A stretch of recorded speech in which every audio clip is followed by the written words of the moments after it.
Allah Celle Celaluhu. Salat ve selam Muhammed Mustafa'ya. İnnellezîne keferû sevâun aleyhim eenzertehum em lem tunzirhum la yu'minûn.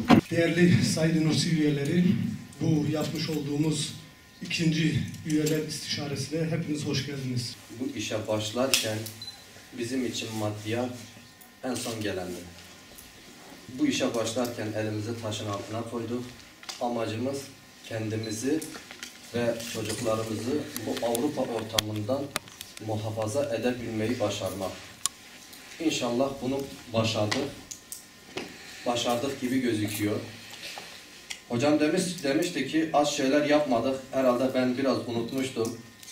Sinevizyon gösterisini izleyince gerçekten güzel şeyler yapmıştım. Her bir kardeşimiz, her bir bacımız, her bir efendime söyleyeyim üyemiz karınca kadarınca bu cemiyete katkıda bulunmuştur. Dolayısıyla aradaki Ali abinin dediği o yani açık, Allah'ın izniyle böyle ya bu şekilde Allah Celle Celaluhu bir şekilde kapatıyor ve bu şekilde Rabbim inşallah bizi selamete erdiriyor.